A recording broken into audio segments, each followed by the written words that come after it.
That's right, Fantasy League of Ordinary Gentlemen. You gotta get angry, you gotta get mean, just like Dustin in Week 9, because every outcome of every game from here on into the playoffs will shape how those playoffs work. It is I, your commissioner, Joe Johnson, coming to you for anything but ordinary Week 10.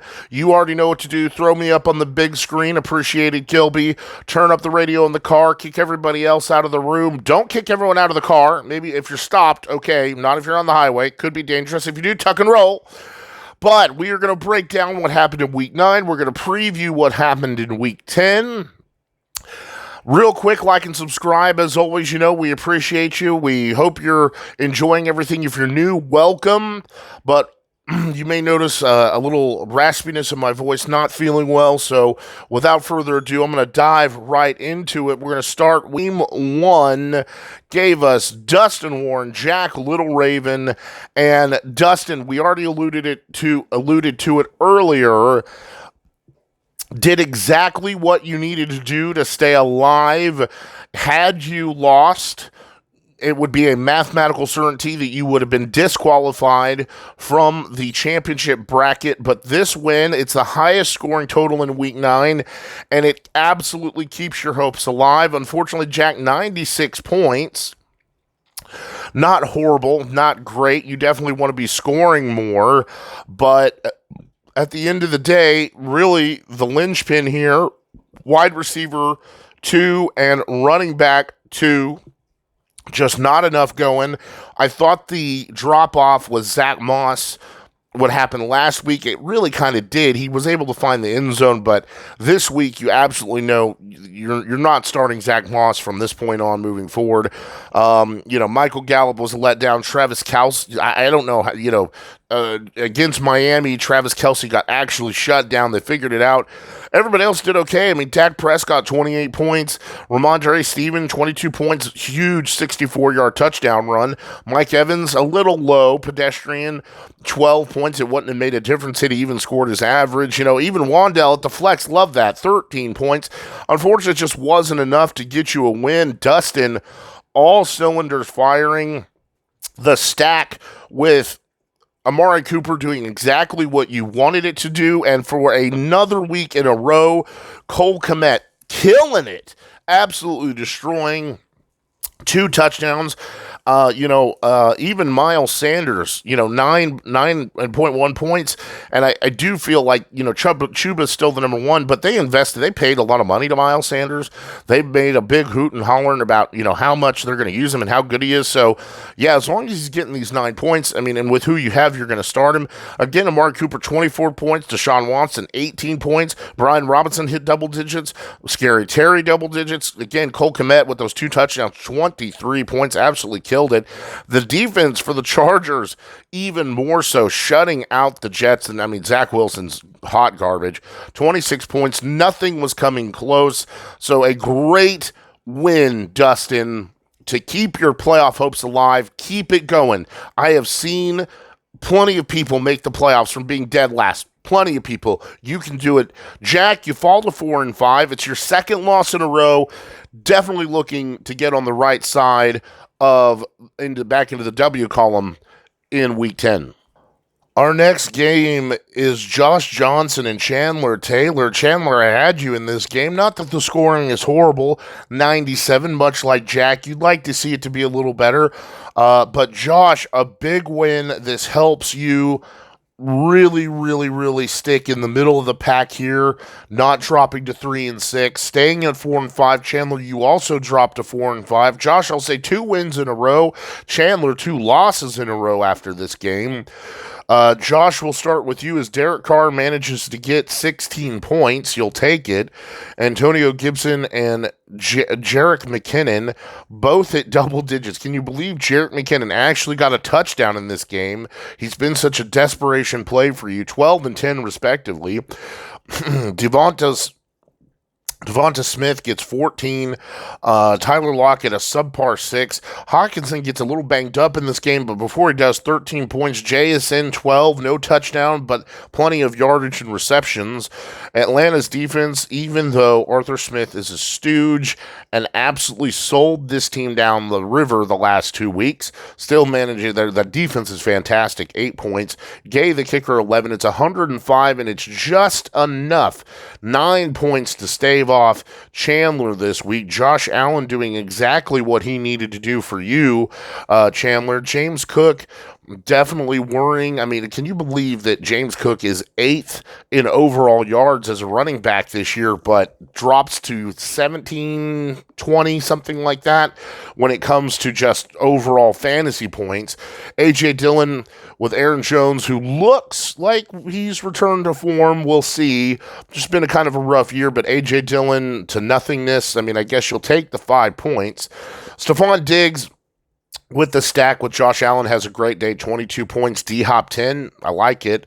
Kyle Pitts, even though Jonnu Smith gets the giant touchdown, it's Kyle Pitts who gets 9 points, okay. KJ Osborne gets banged up in this game. Doesn't look like he's going to play in week 10. We'll talk about it then, but only 3 points in this game. New Orleans, the defense 13, and Matt Prater gets absolutely nothing. 97 points. Just wasn't enough. And like we said, you dropped to 4 and 5, Chandler, but you're still okay. Still middle of the pack. Plenty of time and in a position that your season is still okay. And Josh, big win the last 2 weeks and needing to keep this going to get to 500 in week 10. Chandler, you too. Game 3 gives us Brock Hutchins and Brennan Scala, 2 rookies going at it. And Brock, it just wasn't enough. 82 points, most of the time not enough to get you a win here in FLoOG. And Brennan, a huge explosion game, 130 points. We'll talk about that in here just a moment, but Brock, we'll start with you as Minshew, only 9 points in this game. Shaquan Barkley and Jalen Warren getting exactly 14.3 points each. Jalen Waddle gets banged up and only gets 8 points, and Quentin Johnson, who I am definitely having, second thoughts about when it comes to playing him, just didn't look good. 3.6 there. Irv Smith actually finds the end zone. Great pickup there. 11 points. Kenneth Walker, who has now been outpaced by Zach Charbonnet consistently, 2.7 points. Kansas City's defense, another great play. Butker, 3. It's just not enough from your wide receiving core, nothing from the flex, so really fell short here. And, of course, Gardner Minshew let you down. But C.J. Stroud, in what turned out to be a shootout with Tampa Bay, and is my pick for Rookie of the Year, 40 at this point in time, 41.8 points, 5 touchdowns, just truly amazing. Jonathan Taylor and DeAndre Swift, 17 and 9 respectively, and there you see Jonathan Taylor with 80+% of the touches, definitely takes over that running back one role. Cooper Kupp, only 6 points, and, you can see that, Matthew Stafford being out really changes, Rippin, not good. Juju Smith-Schuster actually gets 11 points here. Dalton Schultz, looking fantastic. The stack does its job, 27 points. Makes up for George Pickens, who you have second thoughts on him.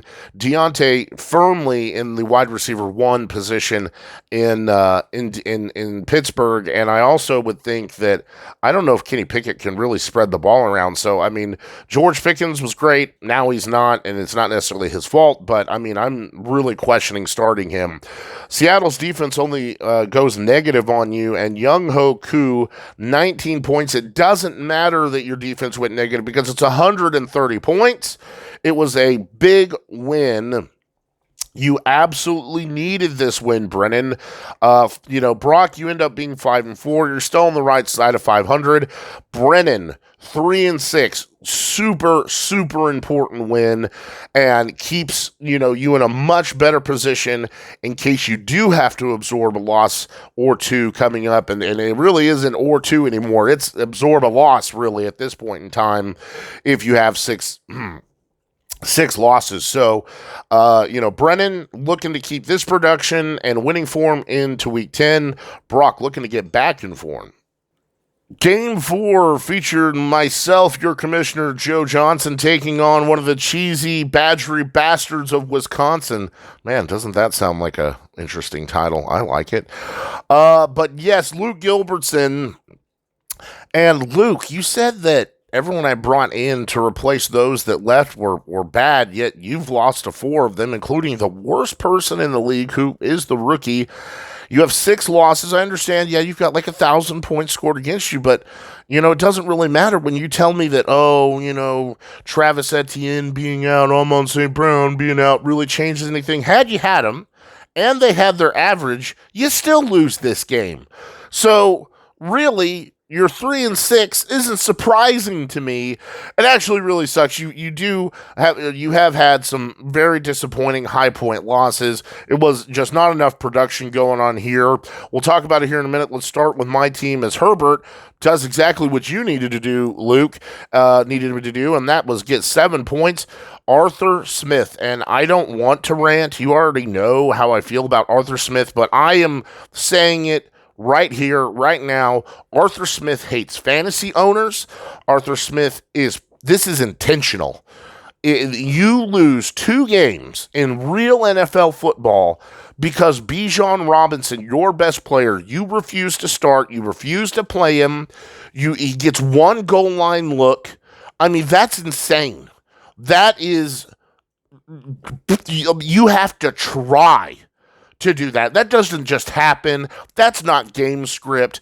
If you put Bijan in any of the positions that you put Tyler Algier, fucking Jonnu Smith, whatever, you don't lose the last 2 games, especially against Minnesota, who starts a quarterback who's been in the team in Minnesota for 3 days, isn't supposed to even start, has been playing for a completely different team.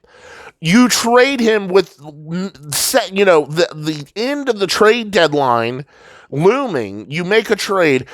Both your quarterback 1 and 2 go out of this game. So you're relegated to your 3rd string quarterback who just arrived 3 days ago. And he beats them. He beats you. He beats you, Arthur Smith. And it's because you, sir, aren't fit to run a third world massage parlor. You stooge. My God. So Bijan, 5 points and a fumble. So it really, wasn't that great, even with the fumble. Derrick Henry saves the day for me, at least running back wise, 19 points. Zay Flowers, who I don't know what's going on with the offense in Baltimore. It looks stagnant, yet they're scoring 30 points. How does Gus Edwards score another 2 touchdowns? This is insane on 5 touches of all things. I mean, it was an absolute shellacking of Seattle, so that's what it was. I mean, they were up so big, they didn't need to throw the ball. A.J. Brown makes up for it a little bit, 19 points here. Luke Musgrave finds the end zone, 14 points. Keenan Allen looking a little better, but there was the Jets have a Super Bowl caliber defense. Just that offense can't save them. 15 points though. Cleveland's defense more than helps me win this game. 23 points. Aubrey, the kicker, 7 points, 113. It's a respectable number. I fall short of my 4-point average, but I'm happy, obviously, with this win. It certifies that I'm the first team to punch his ticket into the playoffs, guaranteed to be in the playoffs. Gilby, you fall to 3-6. Jordan Love did not look good. 13 points. I'll say this: he didn't look good in the first half. He looked great in the second half. I know you asked about how Green Bay looked, and I just want to say, I mean, it's not good. I mean, now if Aaron Jones can get it together, if Jordan Love can play like he was playing back at the beginning of the year, unfortunately Christian Watson gets banged up in this game, but yeah, no, as an overall day, not good. Aaron Jones, 17 points, even with the fumble. So you hope that this is Aaron Jones getting back into form that you drafted him to be. Katoni Ingram, absolutely nothing, not even a point. Jamar Chase gets banged up, and you're wondering if he alluded that he might miss some time, so be wary there moving forward. Adam Thielen comes back down to earth in this game against Indianapolis, 7 points. Hayward, the tight end, 3. Brandon Cooks gets nothing, 1.7 points. Minnesota's defense, 4. And Folk, the kicker, 11. 68 points, less than 70 points, not enough to get you a win. And Gilby, you can maybe take one more loss, maybe next week out, one more loss really, period. And then you're looking at, you're in a must-win situation. Unfortunately, 3 losses in a row. Like I said, this game puts me to be the first team to punch it into the playoffs. Hooray!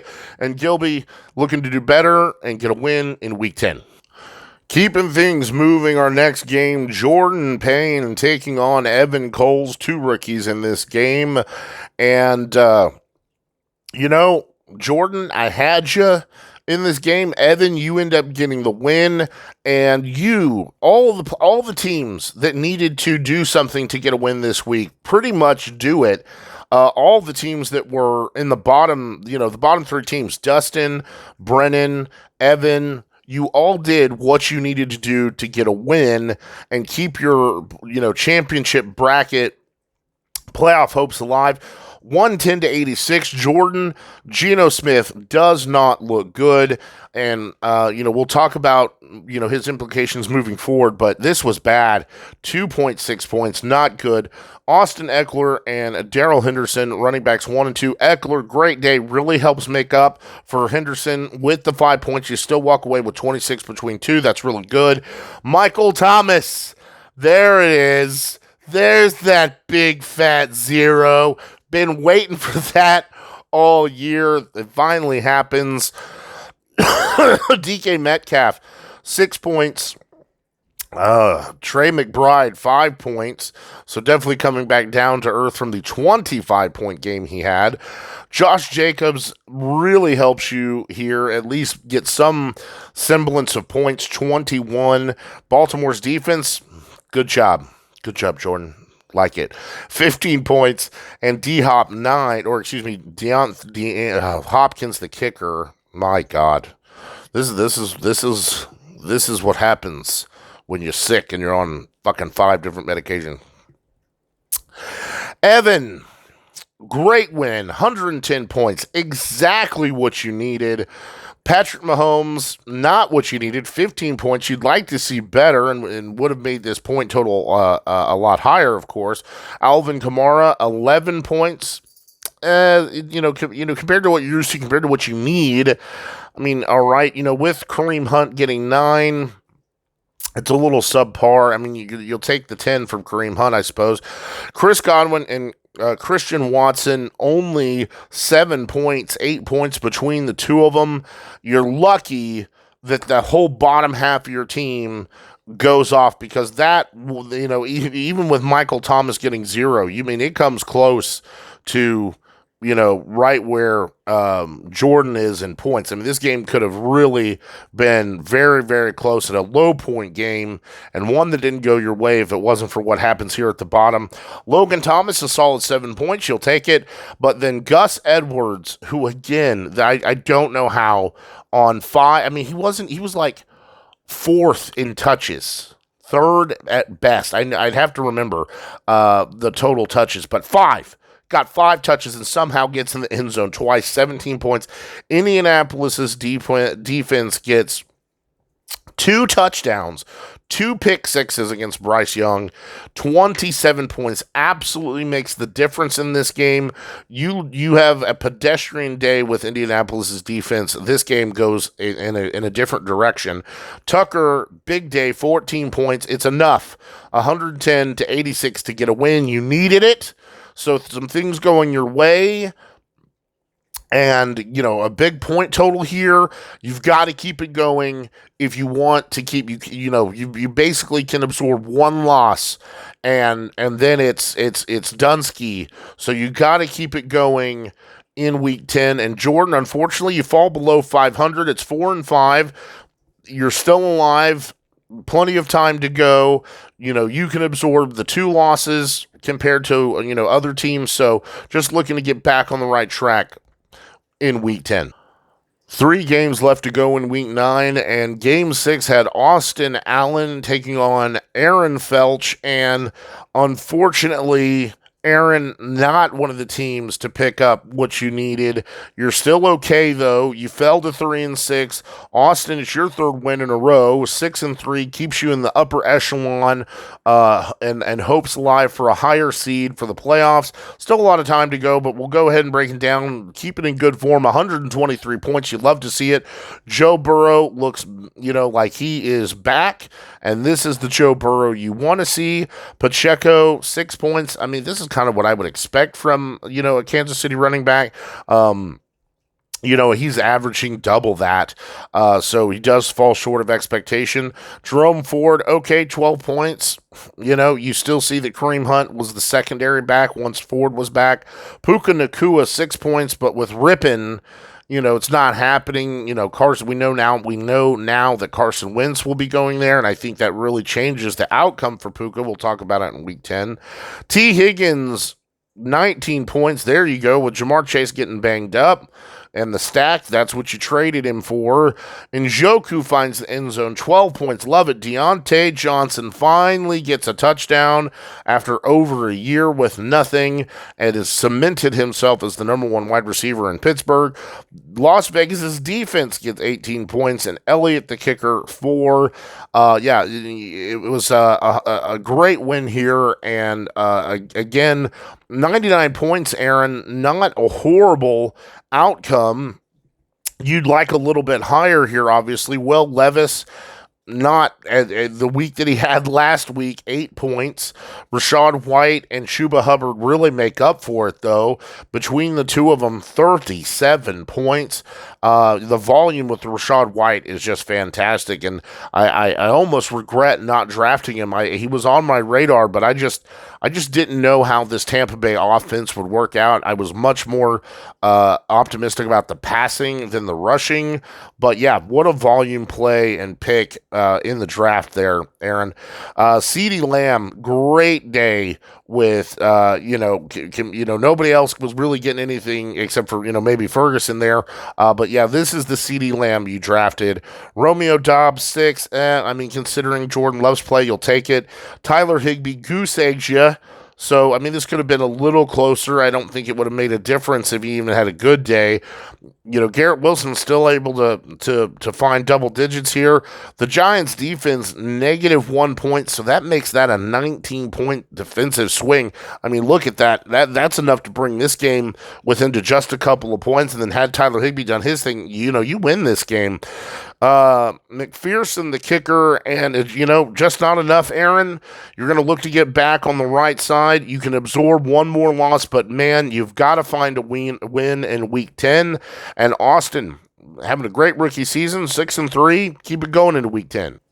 Game 7 of week 9 features Jay Johnson, forever unclean, falling short as Forrest was able to stave off the shit wins. And it's like I said, Jay, Forrest controls the shit wins, so there's no way that he was going to allow you to win this game. Forrest, 109. That's okay. You like it. Your second best record in the league. Back in winning form after 2 losses, 7-2. Love it. 1 game away. 1 game, Forrest, from for the first time in your fantasy league history to make the playoffs. I'm so ready to celebrate it, but you got to get that 8th win, so I know it's going to happen. Jay, you fall to 4-5. That's okay. 89 points. That's not okay. Lamar Jackson, a big reason why you don't win this game. They were up so big, so fast. You know, he just didn't have to do anything. He gave it to Gus fucking Edwards.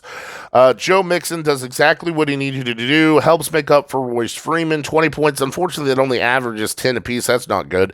Michael Pittman and Jacoby Myers doing exactly what you needed them to do. 14 and 13. Dalton Kincaid is a top 5 tight end moving forward. 16 points. Last 2 weeks have been fantastic. Hollywood Brown didn't look good, but with who they decided, they're tanking. Kyler's coming back. They sold off Joshua Dobbs. My God. And, this will get better. With Kyler coming back, I would be all kinds of excited for Hollywood moving forward. New England's defense does what they need. 5 points, you'll take it. Sanders, 2. It's a little subpar. This really falls short. You're scoring 110 usually. So, 30 points, 20 points short of that. Unfortunately, just 90 points, not going to get a win against the Grand Wizard, who has back in action here, 109 points, 25 from Jalen Hurts. Love to see that. Alexander Madison with Cam Akers out. 17 points, gets a receiving touchdown here. Great. Raheem Mostert also into the end zone, 14. Jordan Addison, 10 points. Nico Collins, 14 points. You love it. Dallas Goedert, unfortunately, injury in this game, but he gets you 8 points before he goes out. Tyler Boyd, a respectable 8. Be careful with him moving forward. If there's no Jamar Chase, that really becomes a nice flex play, maybe wide receiver 3. Buffalo's defense zeroes out again, and Dicker the kicker, as we love to say, Dicker the kicker, gets 11 points. It's 109. Again, gets you your 7th win and puts you within 1 win of punching your ticket into the playoffs. We'll talk about it more, but looking to keep it going in week 10. Jay, 4-5. Got to get back to 500. It's just kind of like a little roller coaster right now. Things look to stable out for you in week 10. And our game of the week from week 9 was exactly that. It comes within 5 points. It was back and forth, came down to Monday Night Football. And unfortunately, Derek, it just wasn't enough to stave off co-commissioner Aaron Grog. And Derek, you fell to 6-3 here. That's okay. You're still in the upper echelon. You're still in the top 8. Really, you're vying for an upper tier seed, so you're fine. Aaron, this gets you to 6-3, 2 big wins in a row where they could have been 2 losses, and arguably should have been 2 losses, would have really changed your position right now. But hey, that's the way the cookie crumbles. And 5 points is a win. 6-3, you're right up with everybody else now in that top 5 seeding. We'll start with you, though, Derek. Tua Tagovailoa, 12 points, not good. Absolutely just got shut down by Kansas City. Tony Pollard, another rough week. Roschon Johnson, 2.5 points. I guess I have Roschon in the league. I didn't start him, but I thought for sure that he would dominate and take over this role. But I guess they really do like Devonta Foreman. We'll talk about the implications of that, and Khalil Herbert in week 10. Chris Olave, there's the Olave that you needed. 16 points. DJ Moore, 5, but between the two of them, you're looking at 21 points. Chigo Okonkwo gets 5. Joshua Downs, injured, goes out of the game, only was able to get 2. So many things just didn't go your way in this game. The Jets defense, 8, and Fairbairn, who also gets injured in this game, 6 points. And unfortunately, it's it's one of those games that's a low point total, so you don't think you're going to win anyway. Aaron, low point scores and low point wins are so important because most of the time, like Derek, you don't win. And 73 points there are people who scored well more than 73 points this week and still lost. Look at the game we just had. Jay scored 89. I mean, almost every other team this week beats the both of you. So in a week that you scored low to pick up a win, very important. Bryce Young, 9 points, horrible day. I mean, absolutely horrible fantasy play. Breece Hall only 10 points, and just enough to stay. I mean, had the Jets had a turnover, a touchdown, you lose this game. Devonta Foreman leads the back in Chicago, but they just couldn't get anything going against New Orleans. Still gets 8 points, better than Roschon's 2. So there's the difference. There's 5 points, technically 6. So, there you go. Tyreek Hill, subpar day. On a day where Tyreek Hill doesn't score 30 points, only 12. Raheed Shaheed, only 5. Mark Andrews, 17 points. Saves your day. Gabe Davis gets a big, fat goose egg, and you still win this game. The fantasy gods smiled upon you this week, sir. Philadelphia, the defense 4, and Group, the kicker, it's 73 points. You got to do better if you're going to get a win in week 10. We already know where that's going. And Derek, still 6-3. Aaron, you're also 6-3. You're looking okay. You want to get back into winning form, Derek. We know that your team is better than this, in week 10. So, Dave, if you would please throw up our standings after 9 weeks of fantasy football. And like I said, there I am, 8-1, first team to punch his way into the playoffs. But right behind me, Forrest Dozier. Like I said, Forrest, after this week, one win, sir. And you are into the playoffs, guaranteed. Right behind you at 6-3, Aaron Krog, Derek Ash, Austin Allen. All you guys need 2 wins. That'll guarantee your playoff entry. Looking good, and I would say right now, obviously, not a lot of thought to this here, but you're looking at probably a top 5 seed if you can keep things going. That's no guarantee with 5 weeks left to go. With all reality, okay, and technicality, if Dustin wins 5 games in a row, he could still an 8th seed. So nothing is over. Nothing is over. Do not think that because you're 7-2, 6-3. I've been 7-2, and I've lost every game from the end of the year. Took 5 losses in a row, ended up 7-7, got kicked out of the playoffs, and then lost every game in the consolation ladder. And just because I'd won so many games so early, I kept from being forever unclean, but I was 3 spots away from that being the case. So you're not guaranteed anything in fantasy, and definitely not guaranteed anything in the Fantasy League of Ordinary Gentlemen. 5-4, the lone 5-4 team is Brock Hudgens, sitting there at that 6th seed. So, Brock, even though you lost, it's okay. You're sitting pretty. And then look at all this. This is so close. I mean, this is going to be a mad dash, I'm telling you, at the end of the year. Jay, even at that loss, 4-5, you're sitting at the 7th seed. Josh, you jump up into the 7th seed, even though, after that win last week. So even though you're 4-5, you're back into the playoffs again. I know it's been a little bit, but looks like you're at least on track. Keep things going, and you'll do it. What would be the outside looking in? It's still so early. I just use these terms so we have an idea of where we are in the standings. But Jack Little Raven, Chandler Taylor, Jordan Payne, all at 4-5, easily could, exchange that 7th and 8th seed area. Don't give up on Luke Gilbertson. He's scoring well. It was a bad week last week. He's had high point losses, 5 wins. Gilby, that gets you 8-6. That's good enough for a 5th, 6th, maybe even a 4th seed, really. I mean, 8-6 is hard. Okay, and I'm here to tell you that 8-6 is a 4th seed in this league. So you have the talent to get to that point. Aaron Felch and Evan Coles also at 3-6. And gentlemen, the same thing that I just said to Luke applies to you as well. you guys did exactly what you needed to do to get a win in week 9. You've got to keep it going. You cannot hit that 7th loss, not yet, and you've got to find a way to get a win.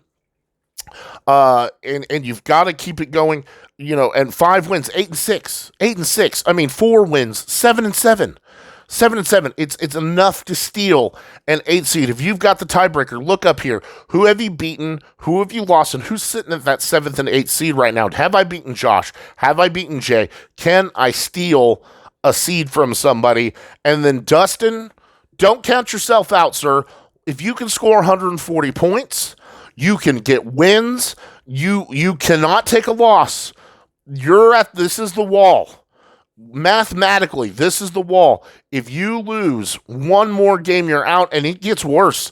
The more we get in, once we're into week 11, you can't take more than another. You can't have a 6 loss.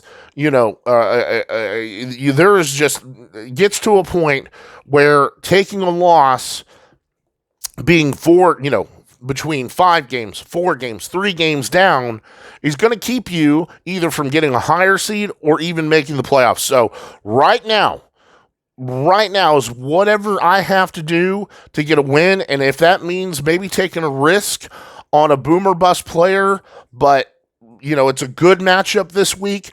If I could get double-digit points, maybe even hit 15, 20 points and still a win from somebody. And that's the other thing. I love that Dustin is still fighting, because his win, look at his matchup with Jack. You never know. You may only win 2 games. You may only win 3 games. And not saying, Dustin, that's the case for you. I'm just saying, you as a person in your fantasy history or fantasy future, you may only win 2 or 3 games, but those 2 or 3 games mean something to someone else. And just this past week, defeating Jack, it knocks him outside of technically the top 8 and keeps your playoff hopes alive. Steal wins from these upper tier players and get yourself that 8th seed, Dustin. Get yourself that 7 seed, Dustin, if you can just get the tiebreakers on the people ahead of you. That takes care of our Week 9 preview. Now it's time for the Week 10 preview.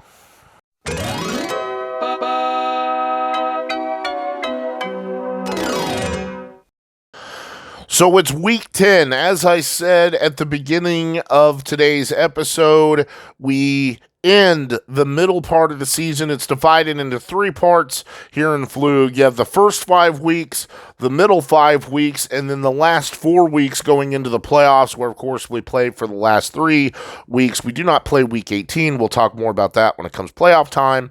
But this is the last week of the middle part of the season, and already so much will be determined by the outcome of just game 1, where we have Evan Coles taking on Dustin Warren, 2 rookies. Evan coming into this game at 3-6. You can absorb right now mathematically 1 loss. So you can lose this game. I do not recommend it. There's a lot of teams left to play. I don't know your schedule and who's in the lineup, but I imagine where you're at, there's definitely someone who's sitting at the top who would be licking their lips to play you. So you need a win. Even more so, Dustin, 2-7. You cannot take a loss. And, this is where you don't want to get to, Evan. 2-7 means, you cannot take a loss. If you take an 8th loss, you will guarantee yourself to be in the consolation ladder. So, Dustin, you've got to get a win this week. I mean, you've got to get a win every week. There is no losing. It is win or, you're again in the consolation ladder. You do get a little help. Patrick Mahomes for Evan is on a bye, but Baker Mayfield gets Tennessee. We'll see what kind of Tennessee defense shows up. Alvin Kamara and Kareem Hunt will be running backs 1 and 2. Tape your expectation with Kareem Hunt. Now that Ford's back, he's definitely the RB2, but then Baltimore, very, very tough defense. Godwin and Judy, wide receivers 1 and 2. You love the matchup with Chris Godwin. Again, you've got the stack this week, so Evan, that looks good. Taper expectation here with Judy. Logan Thomas should be fine, especially against Seattle. Yeah, easily 7, 8+ points here. Gus Edwards, I don't know, Evan, I don't know what to tell you. Gus Edwards, with 5 touches, shouldn't have 20 points. It makes no sense. You cannot expect the production from the last 3 weeks to continue. You've got to be realistic, especially against Cleveland. Taper expectation. If he walks away with 5 points this week, don't be surprised. Indianapolis, the defense, and Justin Tucker, the kicker. It is in your favor. Evan, I know you would love to get that 4th win. Given your opponent, I will say it's a likelihood that that's the case. But Dustin just scored 140 points last week, and he could do it again. It's all there. He's got the stack. I think everybody now is either drafted or traded into a stack in one form or another. Deshaun Watson gets Baltimore. I mean, that you've got to be thankful that that's the case. Evan, Miles Sanders gets Chicago. That could be a nice, juicy matchup. And Brian Robinson in Seattle. Juicy matchup. You've got the nice running back matchups here. Dustin, Amari Cooper. We talked about it with the stack. It's Baltimore. This may not pan out the way you want it to. This is rough. This is a rough matchup. Scary Terry, Seattle, back into the juicy column. Cole Kmet, oh boy, you need him every week to score the 20 points. And just, you got to imagine he comes down to earth. But the matchup with Carolina, the matchup with Carolina sure is good. Devontae Adams, who has had horrible production. He's had 3 good games. 3. And he runs into the Jets Super Bowl caliber defense. Taper your expectation. Maybe somehow they realize, they think, Jacoby, he's been getting all the work, so Devontae Adams gets left alone. I don't think that happens. He's got to produce. I'm just saying that in order to get a win, he's got to produce. Chargers, the defense, and Pinheiro, the kicker, and unfortunately, Dustin. This is a game. It's rough. The projection, it's a 13-point difference. Oh, man. My heart and my blood want you to win. But my head tells me it's just a little too much to overcome. Both you guys have, a mixture of tough and juicy matchups. But if I have to pick a winner, I'm going to go with Evan Coles here in week number 10. Game 2 gives us longtime veteran Luke Gilbertson coming into this game at 3-6, taking on rookie Jack Littleraven sitting at 4-5. But Jack, do not let Luke's record confuse you or lull you into a false sense of security here. The dude is putting up points. He's got over 1,000 points scored against him. Last week was a rough week, and he's basically coming in at full strength. And, you're hoping Jamar Chase plays, Gilby. But, this is a game, it's heavily in his favor. Unfortunately, Jack, you're dealing with some bye weeks. Gilby, we'll start with you. I don't know if you're going to still channel Matt Wearsba, maybe just haven't changed the name yet, Gilby, but I think you should pick something that's you and stick with it because it'll bring you good karma, and I believe that. Don't try and make yourself somebody else. Be yourself. Jordan Love needs to figure it out and be himself against Pittsburgh. It's the right matchup. I'm not afraid of Pittsburgh's defense, okay? Can he have the return to form from the beginning of the year, the second half of the game last week? That's the Jordan Love you need. Aaron Jones, who we'd like to say is back in form, sure looked that way last week, could do without the fumble, gets Pittsburgh again. We like that. Travis Etienne coming back. Taper expectation. San Francisco, though. We talked about it. Jamar Chase is banged up. He also also plays Houston. Great defense. Taper expectation. If he plays, you're obviously starting. He needs to get your numbers. You need to score 100 points here or more. Jack can score points too. We'll talk about it here in a minute. Adam Thielen gets Chicago, which you love. You could have a big day here. Jonnu Smith, who had 21 points, wouldn't have changed the outcome of last week, would have made it a little closer. But, if Arthur, the things that Arthur Smith does good, takes horrible players and shoves touches and targets down their throat until they have mediocre fantasy days. And then luckily, maybe they're lucky and break off a tight end, will break off a run for, 20, a giant-ass touchdown and score 21 points. But yes, against Arizona, you're absolutely starting Jonnu Smith here. Amon St. Brown, back from the bye, should be good against the Chargers. Horrible defense. Love this matchup. Juicy matchup. Minnesota defense and Folk, the kicker, 125 points on the projection. You got to love that. Jack, nothing to discredit you. You heard me allude to it. You can put up points too. Last week, you still scored 96 points. It's not bad. Unfortunately, Travis Kelce kind of let you down, and this week you don't even have him. Dak Prescott, who's looking better and better every day, has been quarterback 1 and 3 and 3, has been a top 3 quarterback the last 3 weeks in a row. Gets the Giants. You love that. I see you're rolling out with Zach Moss. I can't recommend that this week. 20% of the touches last week is just not enough. You'd almost rather have Elliott, and I know starting 2 running backs from the same team is risky, but I just don't have faith in Zach Moss anymore.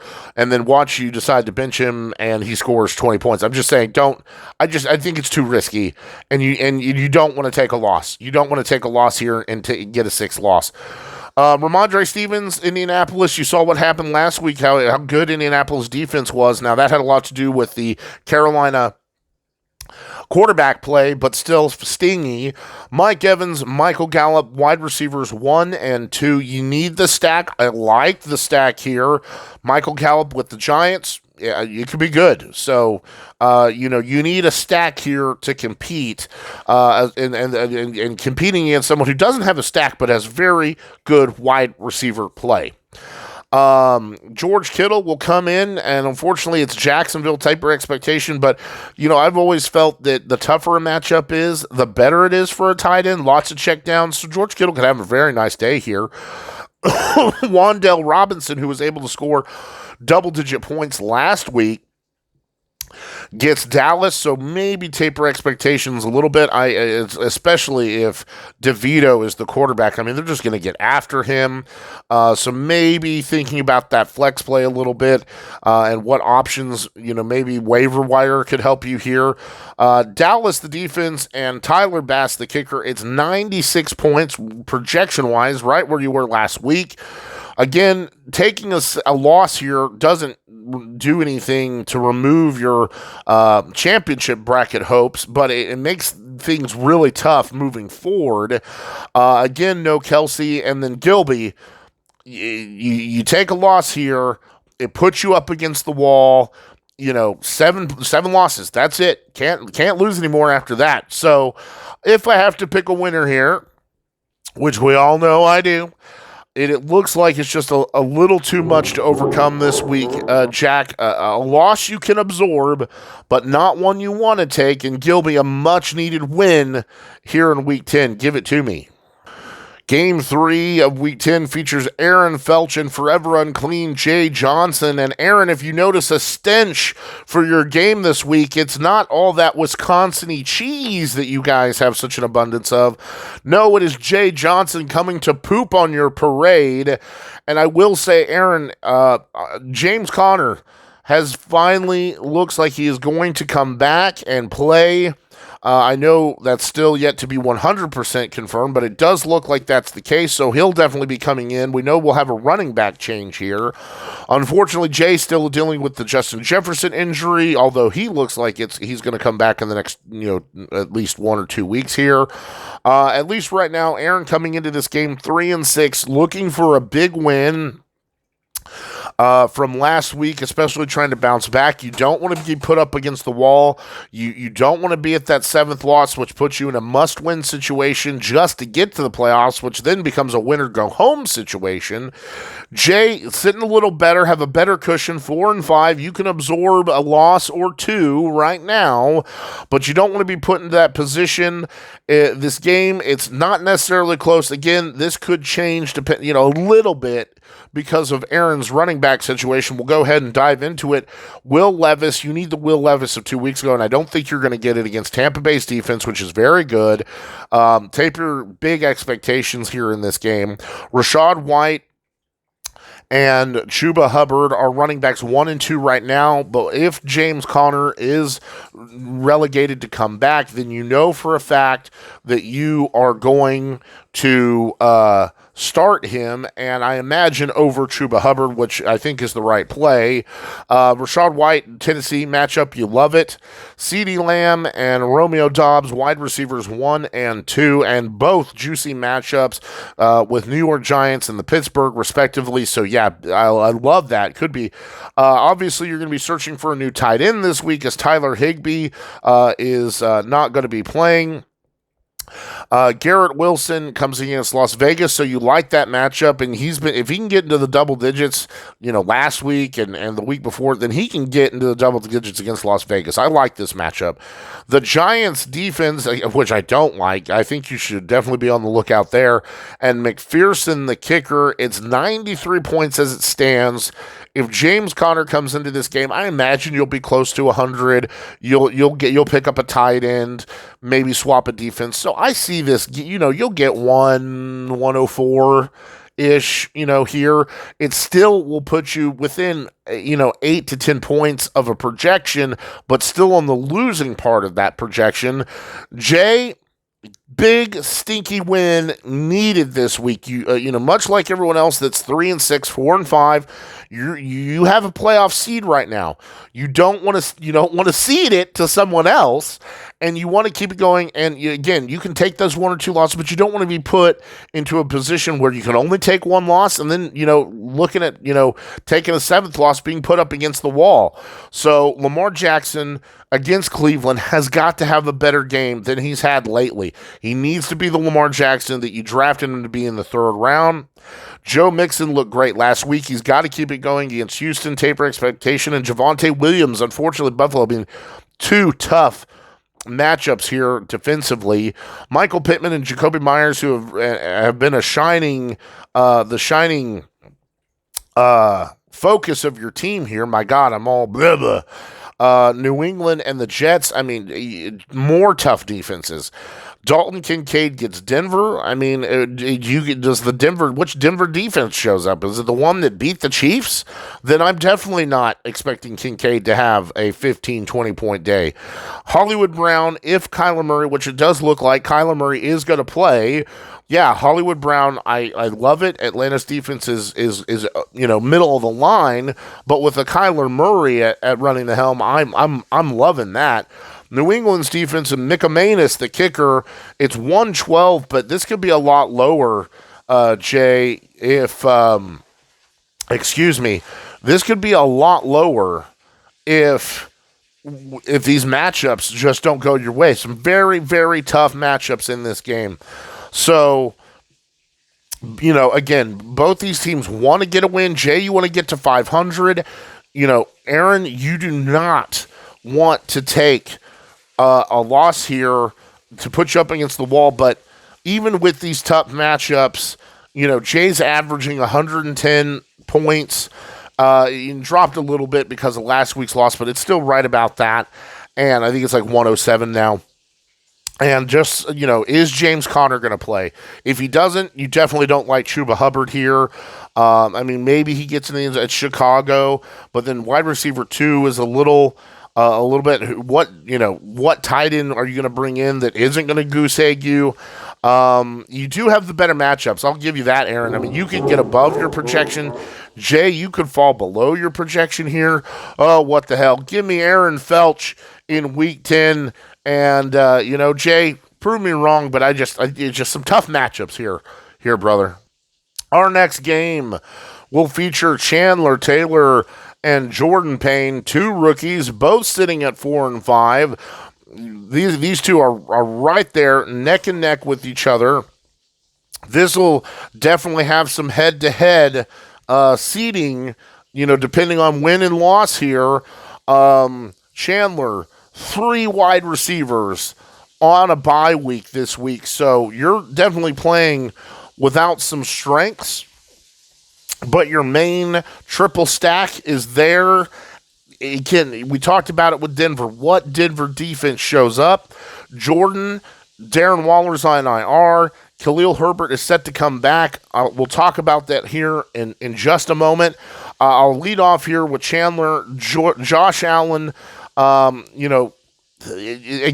are we going to get this Denver defense that shut down Kansas City?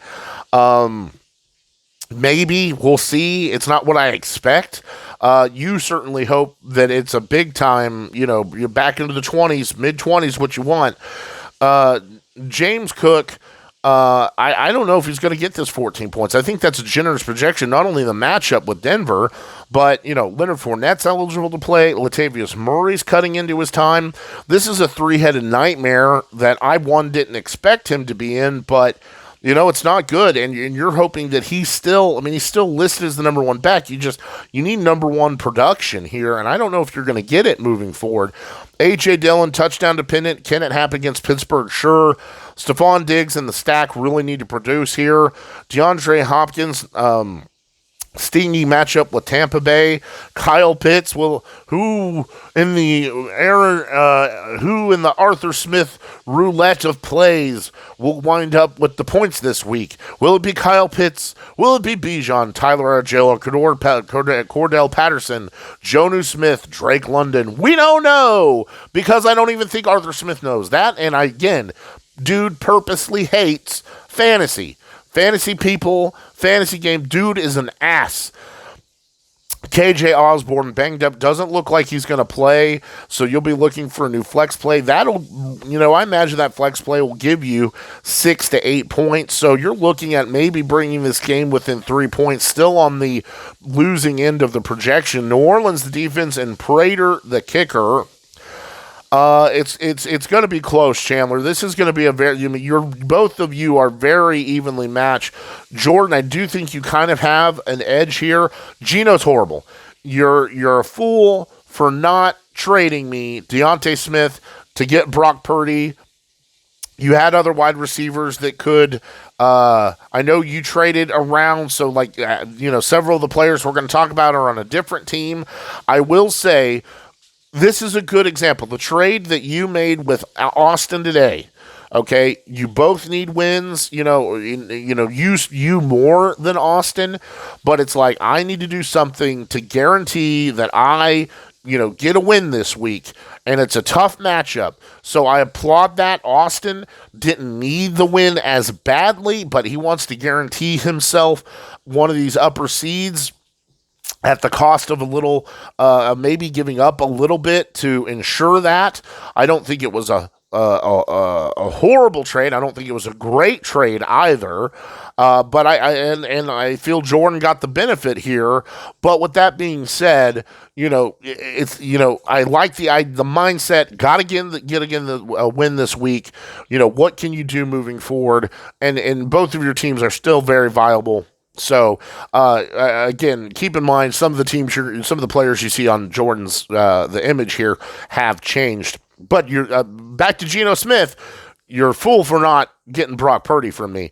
Austin Eckler needs to have the week he had last week, as well as Josh Jacobs. You have the better running back core than Chandler, to say the least. Now, he's got you beat when it comes to wide receivers. DK Metcalf, you do have the stack, and this week it's a juicy matchup with Washington. So, am I a Geno Smith fan this year? No. Am I of the opinion that this matchup is good, especially with your stack? Yes, I am. Jahan Dotson with Seattle. I'm not afraid of their defense either. I like that matchup. Trey McBride gets Atlanta. Okay, we'll see. Probably going to hit that 5-ish points. I think 10's a little much on that projection. Brandon Ayuk with would actually, that's not the case at all either. That's going to be Deontay now. So, Deontay, I think, Willie you just hope he gets to the end zone again. Baltimore, the defense, and D-Hop, the kicker. It's 115 to 106 currently. At least, this has changed a little bit. Like we said, Chandler, you're going to bring in another flex play here. But it's just tough matchups, Chandler. Tough matchups. Jordan has better matchups. He's got the better running back core. I think the matchups with his wide receivers are just enough. This game could be close, but just enough to give him the win. So, yeah, give me Jordan here in Week 10 and Chandler to take a 6 loss.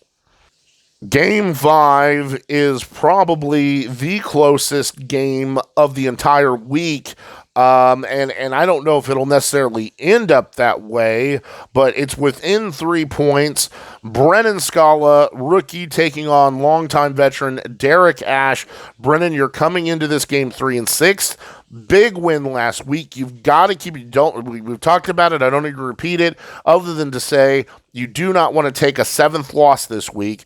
Unfortunately, no Cooper Kupp, no DeAndre Swift, and Palmer is now on IR. You're coming in banged up again, but you've got a team here that could give Derek a little bit of a run. Now, Derek had a bad week last week.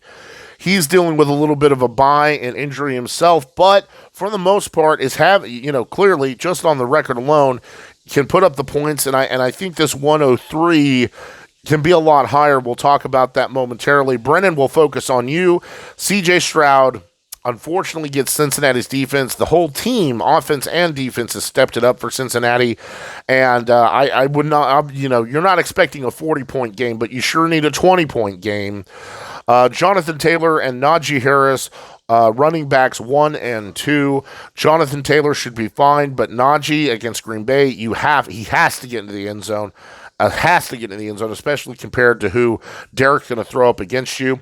George Pickens and Juju are going to be wide receivers 1 and 2. And, maybe George Pickens vulture stuff from Deontay, but since Deontay's come back, he's the number 1 pick. And I don't know if Kenny Pickens can spread this ball around to more than 2 receivers or tight ends or whatever. So you're tapering expectations here with George Pickens because of the quarterback play, not the matchup. You love the matchup. Dalton Schultz with CJ Stroud, you need this stack. Schultz has got to keep it going. You've got to get a win. So Cincinnati, it's just a mediocre to tough matchup here. Taysom Hill. Now, Brennan, you know my thought on this. I don't like 2 tight ends. And I understand with no Cooper Kupp that may be, what you're having to play. But and here's the other thing. Can you expect Taysom Hill to still produce the way he's been producing? And I get it. It's like each week you think there's no way he can keep it going, and he does. But it's got to come down to earth, and I sure don't like starting 2 tight ends. Be very careful with this play. It could, right now, power ranking wise, you're projected to steal an 8th seed. Okay, you can't jeopardize that. You take a loss this week, it puts you in a very precarious situation.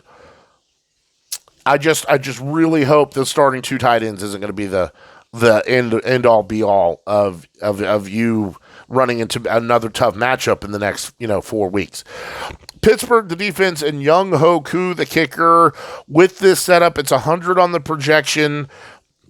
Unfortunately, the bye week biting you in the ass here a little bit, but as it does with us all, Derek, you're no Tua Tagovailoa. Joshua Downs is not going to play. Took an injury last week, so Alex Pierce, Josh, we'll get to you. Alex Pierce, looks like he'd be a good play. But starting off, Sam Howell, who against Seattle, I'm starting him in another league. I like the play, the flex play this week. Tony Pollard and Jareem Gibbs, running backs 1 and 2, and Pollard has just had a horrible horrible set of games lately. Against the Giants, you think it should be better. You hope it's better. There should be lots of junk running in this game. So, he's got to match up with Jonathan Taylor. Jonathan Taylor's going to make points here. Gibbs, on the other hand, should be enough to round with Pollard to have a better day than Taylor and Harris, but it's so 50-50. I mean, especially with Green Bay, Najee Harris could get into the double digits easy here. So Gibbs and Pollard need to show up this week. Chris Olave, DJ Moore, wide receivers 1 and 2. DJ Moore, whether I like it or not, has been much like Michael Thomas, surfaceable. You saw last week, I mean, you're going to have those 5-point games. Maybe it gets a little better with Justin Fields. Maybe it doesn't. Olave with Minnesota, you love. Sam Laporta with Chargers, you love. And the waiver pickup with Mitchell here from Baltimore, I guess. I mean, I have no idea what to make of this. First of all, the best running back in Baltimore is their quarterback. So there's that. And then who is going to end up with these touches? I truly couldn't even begin to tell you. Is it going to be Mitchell here? Cleveland, either way, he's vulturing a touchdown. He's touchdown dependent. Cleveland defense, yeah. I mean, you just hope he gets into the end zone. Much like Evan Coles and Gus Edwards. But I guess, Gus Edwards is their boy on the goal line now. Whatever. The Jets defense and McLaughlin, the kicker, it's 103-100. Brennan, I think that you've really, put your, things are looking better as the year's gone on. The bye weeks are going to screw you this week. Derek still has just a much more rounded team. So please give me Derek here in week 10 to get a win. With 3 games left to go, Game 6 will give us the Grand Wizard Forrest Dozier taking on a longtime veteran Josh Johnson. Forrest coming into this game 7-2, 1 game away, Forrest, 1 game away from punching your way to your first playoff appearance ever. I'm very curious to see it happen. Josh is looking to keep it from happening, coming into this game 4-5. Trying to get to 500. Of all of our teams, this and our next game are some of the teams affected most by the byes. Forrest, no Jalen Hurts, no Raheem Mostert, no Dallas Goedert. He's injured, not having to I guess he's injured and on a bye week. So either way, you're not getting to use him. Your projection is super low, and, we'll start here. Josh Dobbs, waiver pickup, coming in. The dude, we talked about it, came in after 3 days and still was not only NFL, viable, but fantasy viable. Against New Orleans defense, I would taper my expectation. But you have a triple stack. I will say that. You actually have a triple stack. Alexander Madison caught a receiving touchdown last week. So something that gives you a little bit of an edge here is that triple stack. Again, New Orleans taper expectation.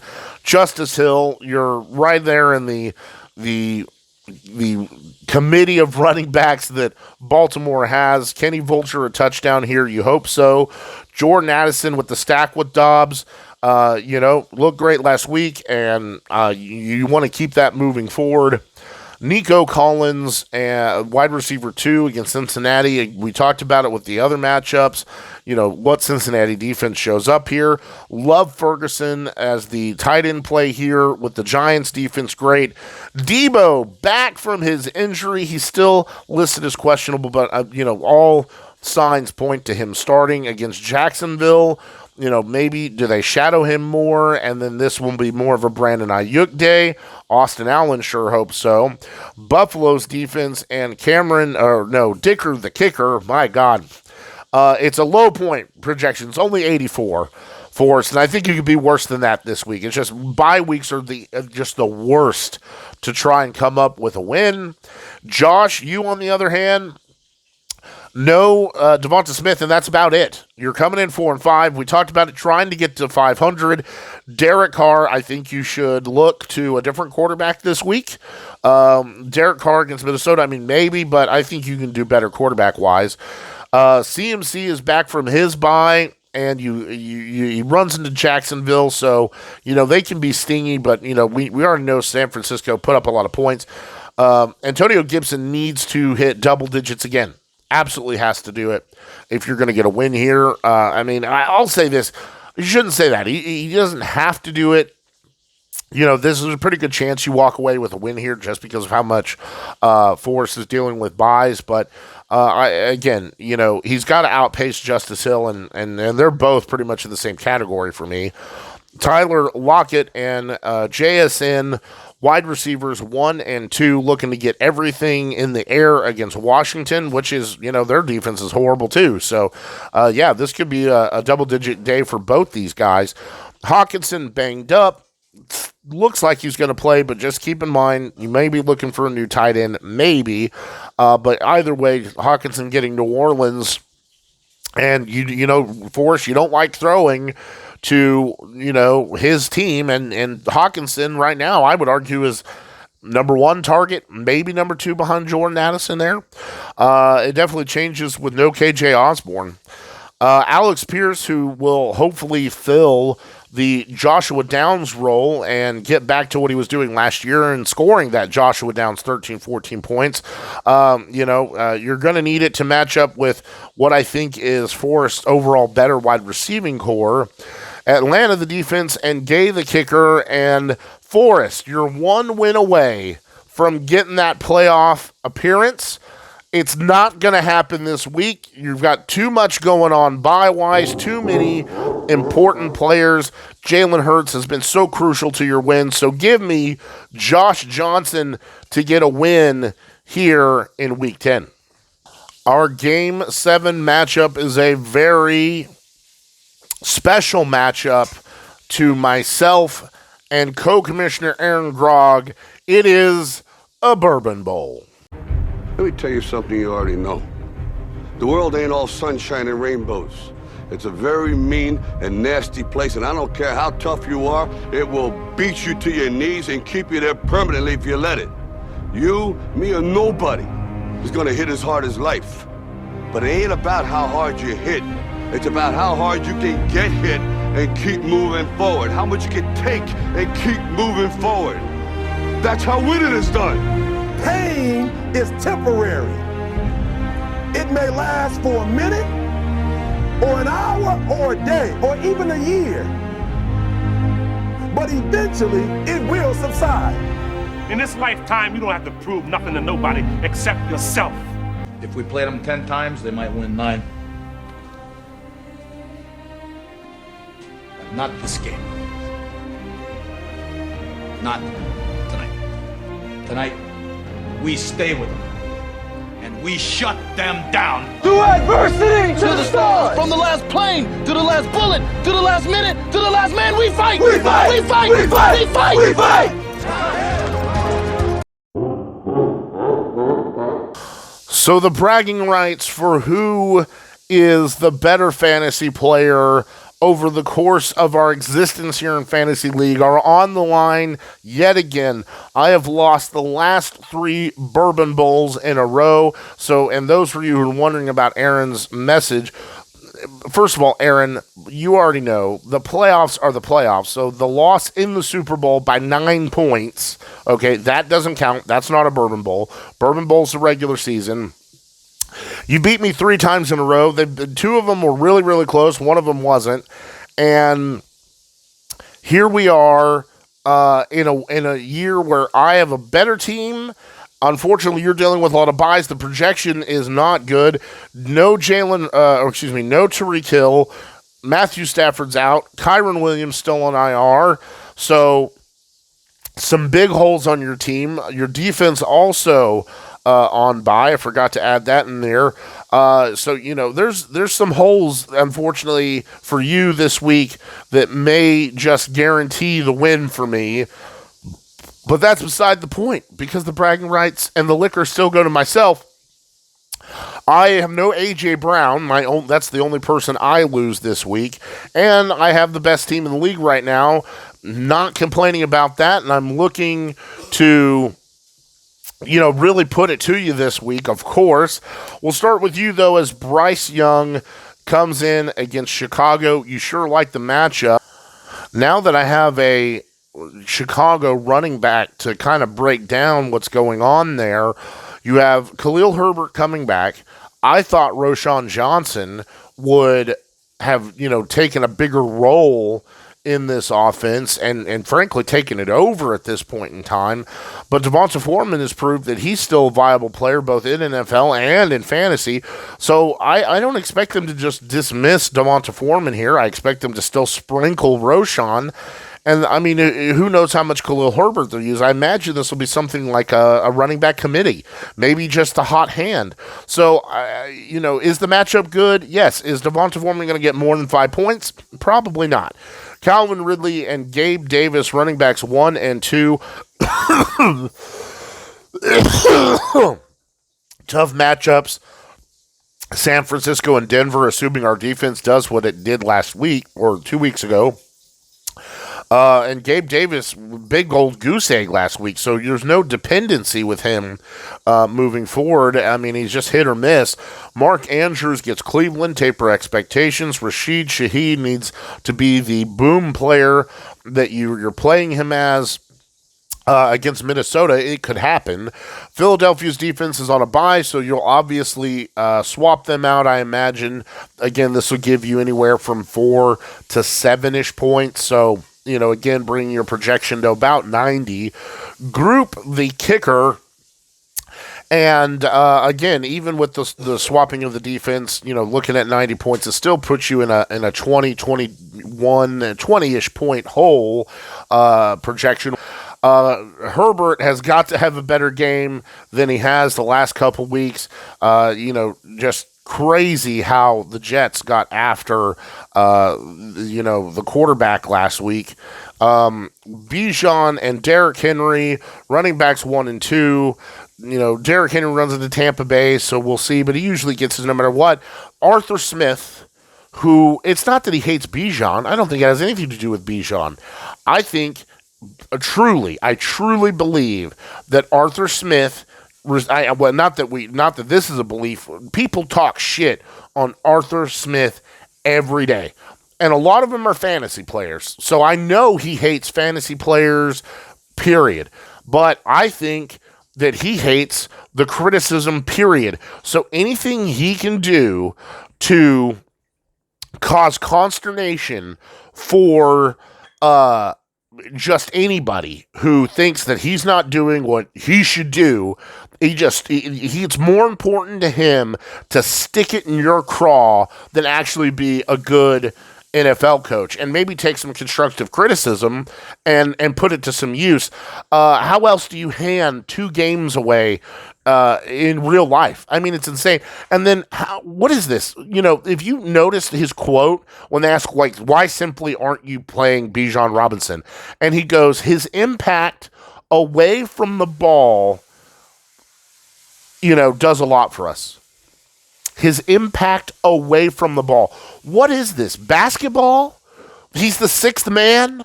This is the most retarded nonsense. I will send you guys a link of an interview after the loss last week of him talking about using Bijan. It's just ranting nonsense. Unbelievable. The dude is a stooge. Arthur Smith, again, in the unlikely possibility that you would stumble across this podcast, make it this far into the episode, you, sir, are a Class A stooge, not fit to run a third world massage parlor. Go fucking find something to do that isn't ruining the life of everybody else that loves football, because you, sir, clearly hate football and people who love football. Unbelievable. Keenan Allen, Zay Flowers, wide receivers 1 and 2. Tapering my expectation with Zay Flowers. It's just, again, Baltimore's pass offense been really weird, and then Cleveland defense.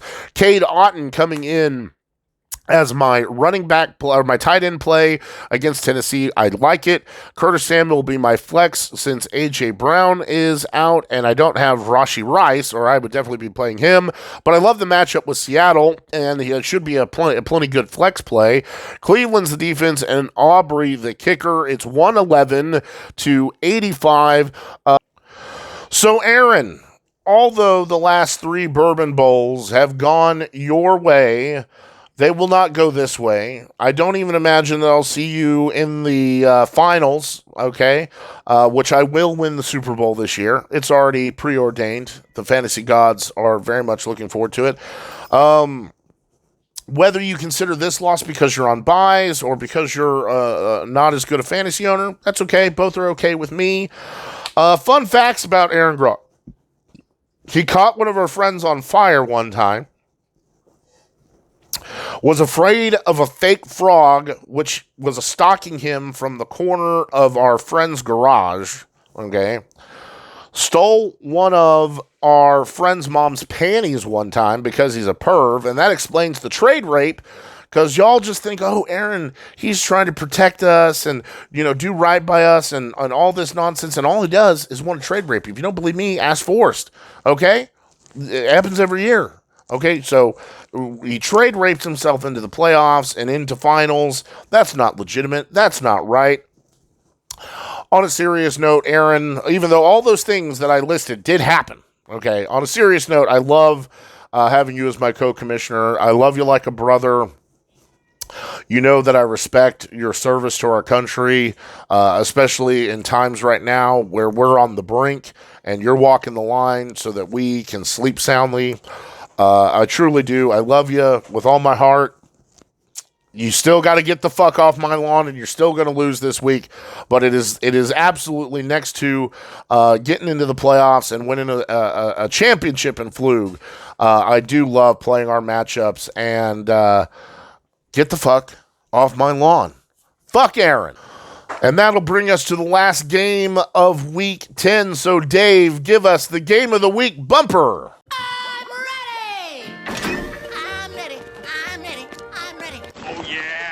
Wubba lubba dub dub! Bam! Woo!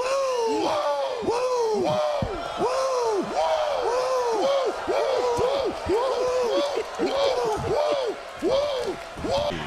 Ladies and gentlemen, let's get ready to rumble! Thank you, sir. And our game of the week will feature 2 rookies, Brock Hudgens and Austin Allen, in this matchup. Both rookies having a very good season. Brock coming into this game at 5-4. Looking to, really get what could be a head-to-head tie-breaking scenario here with Austin. Austin trading with 1 hour left to go, gets a trade to get his win. He wants to get a top 4 seed, and getting a win over someone who's right next to you in seeding almost guarantees that you will push them below you if that ends up being the case, if you're close. So we'll start with you, Brock, in this game on bye. Jalen Waddle. Kyler Murray does look like he's going to come off of IR. I don't necessarily know, given that you have T-Law, that you'd start him. I will say Lawrence does play San Francisco. Murray will have a better matchup, but I can understand wanting to see it before I use him. Devon Achane still on injury reserve. Again, we talked about it. T-Law coming in as your quarterback here. Taper expectation a little bit. Saquon Barkley and Jalen Warren, running backs 1 and 2. They scored the exact amount of points last week. They have Jalen Warren has a great matchup with Green Bay. I could see him easily getting more than 10 points. Taper expectation with Barkley here. They run into Dallas's very good defense. Christian Kirk and Quentin Johnson, wide receivers 1 and 2. Taper expectation for both these guys, San Francisco and Detroit, respectively. Of course, the triple stack has been, doing its job, keeping you above 500. Evan Ingram as the tight end play. hopefully, rested and ready to go after a bye week, that they're able to put, everything into San Francisco. But San Francisco also coming off of a bye, so they're rested and ready to go. Kenneth Walker, who's been out-snapped by Charbonnet, taper expectation there, but the matchup is fantastic with Washington. I mean, if Walker's given his volume that we looked at the beginning of the year, he should have a great day. Chicago's defense and Patterson, the kicker, again, 106 on your projection. Now, this is where things are going to change. Austin, you made that trade, so you're not going to have Jerome Ford here. David Montgomery's coming back from injury, but Gibbs has shown that he can do it. I mean, are they going to just go back to the, David Montgomery being the dominant back? I don't think that they can do that now, but maybe they do. I mean, you're sure hoping they do. Joe Burrow's looked fantastic. The stack with T. Higgins, and if Jamar Chase is going to miss time, and he's the one who alluded to it, he's banged up, but Jamar Chase made some comments that it's like, is he going to miss some time? And if that's the case, you have the number one wide receiver in Cincinnati with Joe Burrow, who's looking great. That's what you traded in for. That's what you needed.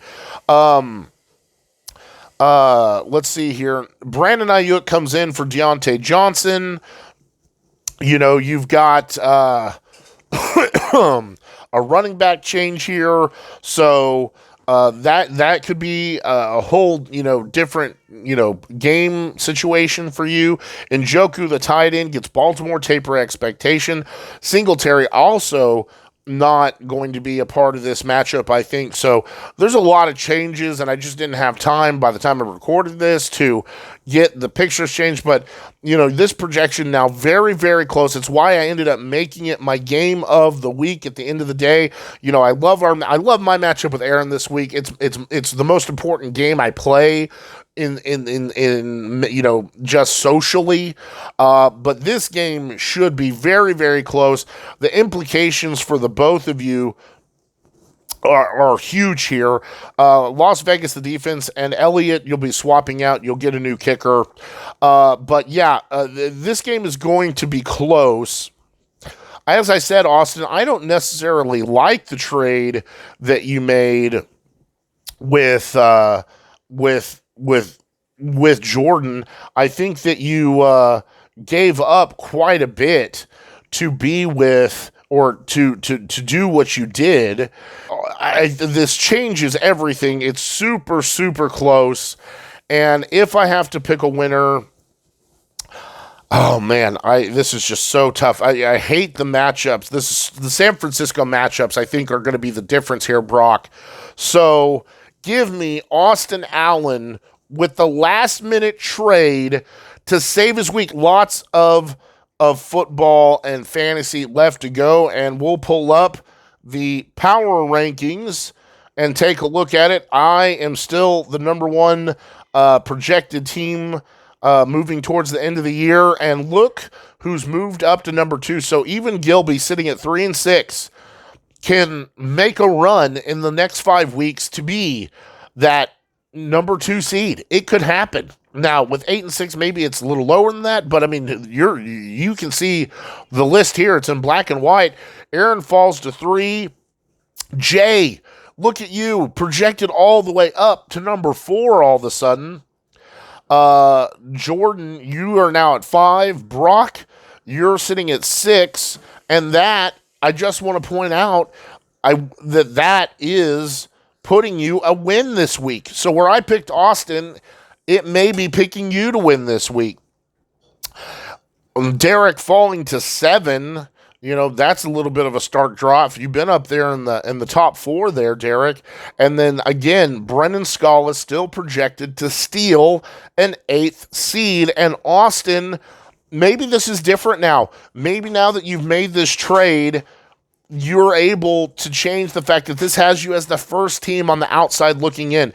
So does this trade with Jordan somehow give you the ability to sneak in to this, to sneakily get into the upper echelons of the playoff and keep you from missing them? Because right now it's projecting you're missing them. Josh, Jack and Chandler right behind you. Oh man, Forrest really dropping. Does that have ominous tones, Forrest, that somehow sitting at 7-2, you won't make the playoffs? I mean, the projections on power rankings are so interesting. And maybe it just means that you'll make the playoffs but not do very good. I mean, there's a lot of what ifs right now when it comes to any kind of projections for the playoffs. Evan Coles, Aaron Felch, and Dustin Warren rounding out the bottom three for power rankings. So, gentlemen, no surprise there. You guys know you need a win. You've got to keep it going. Do what you need to do to get that dub. That will take care of our Week 10 episode. As always, like and subscribe. Get us out there. Shout out to David Vaughn, Triforce of Shadows. As always, you like what you see, hit him up. And everyone have a great week. Thanksgiving coming up. Can't wait. And Aaron, hashtag fuck Aaron. Get the fuck off my lawn. Fuck you. Peace out.